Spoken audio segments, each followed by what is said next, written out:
ನಮಗೆ ಮತ್ತೊಮ್ಮೆ ತಮಗೆಲ್ಲ ಸ್ವಾಗತ. ನಾವು ಭೌತಿಕ ಚರ್ಚೆಯ ಕೊನೆಯ ಹಂತವನ್ನು ತಲುಪಿದ್ದೀವಿ. ಮತ್ತೆ ಚರ್ಚೆ ಮಾಡ್ತಾ ಇದ್ದೀನಿ ಡಾಕ್ಟರ್ ಕಿಶೋರ್ ಹಾಗೂ ಶಶಿಕುಮಾರ್ ಜೊತೆಗೆ. ಡಾಕ್ಟರ್ ಕಿಶೋರ್, ನೀವು ಹೇಳ್ತಾ ಇದ್ರಿ 3 ಪಾಯಿಂಟ್ಸ್ಗಳನ್ನ ಮುಂದುವರಿಸಿ. ಡಾಕ್ಟರ್ ರುದ್ರೇಶ್ ಅವರು ಹೇಳ್ತಾ ಇದ್ರು ಹೋಮಿಯೋಪತಿಯಲ್ಲಿ ಚೆನ್ನಾಗಿ ಚಿಕಿತ್ಸಾ ಪದ್ಧತಿಗಳಿದೆ ಅಂತ, ಅಥವಾ ಬೇರೆ ಬದಲು ಕಾಮೆಂಟ್ ಮಾಡೋದು ಬೇಡ ಅನ್ನೋ ಪ್ರಶ್ನೆ ಬಂದಾಗ, ನಾನು ಆಯುರ್ವೇದ ವೈದ್ಯನಾಗಿ ಆಯುರ್ವೇದದಲ್ಲಿ ಡೆಫಿನೆಟ್ಲಿ ಮೇಧ್ಯ ರಸಾಯನಗಳು ಇದೆ, ಚೆನ್ನಾಗಿ ಧೃತಿ ಸ್ಮೃತಿ, ರಿಟೆನ್ಷನ್, ರೀಕಾಲ್ ಆ್ಯಂಡ್ ರೀಪ್ರೊಡಕ್ಷನ್ ಚೆನ್ನಾಗಿ ಅದಕ್ಕೆ ವೃದ್ಧಿ ಆಗ್ತಕ್ಕಂಥ ದ್ರವ್ಯಗಳು ಇದೆ ಅಂತಕ್ಕಂಥ ಒಂದು ಪ್ರಮುಖವಾದಂಥ ವಿಚಾರ. ಎರಡನೇದು, ಅದು ಶಾಸ್ತ್ರೀಯವಾದಂಥ ರೀತಿಯಲ್ಲಿ ಆಗಬೇಕು, ಸಮರ್ಪಕವಾದ ರೀತಿಯಿಂದ ಅಸೆಸ್ಮೆಂಟು ಅನಾಲಿಸಿಸ್ ಮಾಡಿದ ಮೇಲೆ ಇದರ ಒಂದು ಪ್ರಯೋಗ ಮಾಡಬೇಕು ಅಂತಕ್ಕಂಥದ್ದು. Third most important OTC, over the counter drugs ಅಂತ ನಾವು ಹೇಳ್ತೀವಿ. Any system, it may be homeopathy, Ayurveda, Unani, Siddha, allopathy, any system of medicine that is to be condemned. ಒಂದು, it should always be prescription oriented and definitely ಶಾಸ್ತ್ರದಲ್ಲಿ ಏನು 5000 ವರ್ಷಗಳ ಇತಿಹಾಸದಲ್ಲಿ ಮೇಧ್ಯ ರಸಾಯನಗಳು ಅಂತ ಹೇಳ್ತಾ ಇರ್ತಾರೆ, ಅದಕ್ಕೆ ಆಧಾರನೇ ಇಲ್ಲಾಂದರೆ ಇವತ್ತು ಸುಳ್ಳಾಗುವುದಿಲ್ಲ. ಸೊ ಅದಕ್ಕೆ ವೈಜ್ಞಾನಿಕವಾದಂಥ ಹಿನ್ನೆಲೆ ಇವತ್ತು ಸಾಕಷ್ಟು ಇದೆ. ಇತಿಹಾಸ ಮತ್ತು ಹಿನ್ನೆಲೆ ಎರಡನ್ನೂ ಒಂದು ಸಮತೋಲನದ ದೃಷ್ಟಿಯಿಂದ ನೋಡಿದಾಗ I think definitely Ayurveda has a very proper reply for the days to come ಅಂತಕ್ಕಂಥದ್ದು. ಇಲ್ಲಿ ಎಲ್ಲ ವೀಕ್ಷಕರಿಗೂ ನಾನು ಮುಖ್ಯವಾಗಿ ತಿಳಿಸ್ಪಡಿಸೋದೇನು ಅಂದರೆ, ಡಾಕ್ಟರ್ ರುದ್ರೇಶ್ ಅವರು ಹೇಳಿದ್ರು ಹೋಮಿಯೋಪತಿಲಿ ಅದಕ್ಕೆ ಉತ್ತರ ಇದೆ ಅಂತ. ದಯವಿಟ್ಟು ಇದು ಯಾರು ನಾಳೆ ಬೆಳಗ್ಗೆ ಆಮೇಲೆ ಎಲ್ಲರೂ ಪಾಲಕ ಪೋಷಕರು ಅವ್ರ ಮಕ್ಕಳನ್ನ ಆಯುರ್ವೇದಿಕ್ ಈ ಕೌಂಟ್ರ್ ಇದನ್ನು ತೊಗೊಂಡೋಗಿ ಹೋಮಿಯೋಪತಿಕ್ ಕ್ಲಿನಿಕ್ ಹತ್ರ ನಿಂತ್ಕೊಳ್ಳೋಂಥ ಪರಿಸ್ಥಿತಿ ಬಂದ್ಬಿಡುತ್ತೆ. ದಯವಿಟ್ಟು ಇದು ತಪ್ಪು ಕಲ್ಪನೆ. ಆದರೆ ಅಲ್ಲಿ ಇರ್ಬೋದು. ಯಾರಿಗೆ ನೋಡಿ, ಯಾವ ವ್ಯಕ್ತಿ ತನ್ನ ದೇಹದ ಅಂದರೆ ಕೊನೆಯ ಹಂತದಲ್ಲಿ ಅವನಿಗೆ ಅಥವಾ ಈ ಪಾಚನ ಮತ್ತು ಈ ಕೆಲವು ರೋಗಗಳು ಬಂದು ಜ್ಞಾಪಕ ಶಕ್ತಿ ಕಮ್ಮಿ ಆಗುತ್ತೋ ಅಂಥ ಜ್ಞಾಪಕ ಶಕ್ತಿಯನ್ನು ವೃದ್ಧಿಪಡಿಸೋದಕ್ಕೆ ಮಾತ್ರ ಈ ಒಂದು ಮಾತ್ರೆ ಔಷಧಿ ಉಪಯೋಗಕ್ಕೆ ಬರುತ್ತೆ ಹೊರತು ಸಾಧಾರಣ ವಿದ್ಯಾರ್ಥಿಗಳಿಗಲ್ಲ.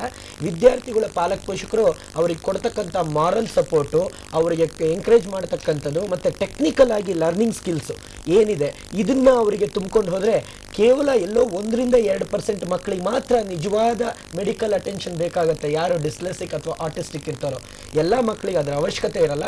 ಹೆಚ್ಚೆಚ್ಚು ಮಕ್ಕಳು ಒಂದು 5-6 ವರ್ಷದ ನಂತರ ಅವರಿಗೆ ಸರಿ ಹೋಗುವಂಥ ಸಾಧ್ಯತೆಗಳು ಹೆಚ್ಚಿರುತ್ತೆ.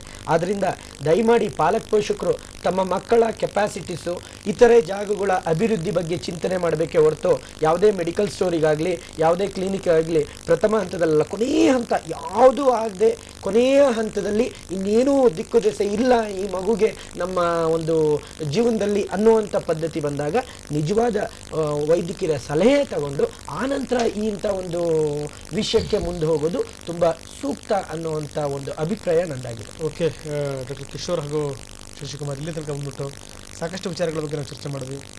ತಾವು ಕೂಡ ಪಾಲ್ಗೊಂಡಿದ್ರಿ, ಮಾತಾಡಿದ್ರಿ. ನಮಗೆ ಧನ್ಯವಾದಗಳು. Thank you.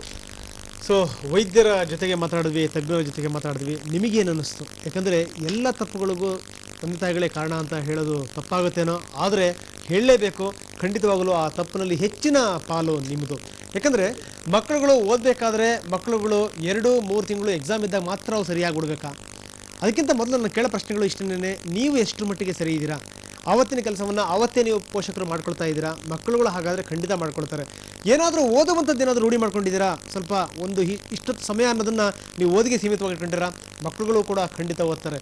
ಎಲ್ಲದನ್ನೂ ಗುಡ್ಡೆ ಹಾಕ್ಕೊಂಡು ಒಂದೇ ಸರಿ ನೀವು ಕೆಲಸ ಮಾಡ್ತೀವಿ ಅಂತ ಹೇಗೆ ಹೊರಡ್ತೀರೋ ಅದೇ ರೀತಿ ಎಲ್ಲದನ್ನೂ ಗುಡ್ಡೆ ಹಾಕ್ಕೊಂಡು ಮಕ್ಕಳುಗಳು ಒಂದೇ ಸರಿ ಓದ್ತೀವಿ ಅಂತಾರೆ. ಯಾವುದೂ ಕೂಡ ತಲೆಗೆ ಹತ್ತಲ್ಲ. ಹೀಗಾಗಿ ಏನಂದರೆ ಮಕ್ಕಳುಗಳಿಗೆ ಆ ಔಷಧಿ ಈ ಮಾತ್ರೆ ನುಂಗ್ಸೋದಕ್ಕಿಂತ ಮೊದಲು ತಂದೆ ತಾಯಿಗಳು ಸರಿಯಾಗ್ರಿ ಅಂತ ಹೇಳ್ತಾ ವಿಶೇಷ ಕಾರ್ಯಕ್ರಮವನ್ನು ಮುಗಿಸ್ತಾ ಇದ್ದೀನಿ. ನಿರಂತರ ಸುದ್ದಿಗಾಗಿ ನೋಡ್ತಾ ಇರಿ ಟಿವಿ9.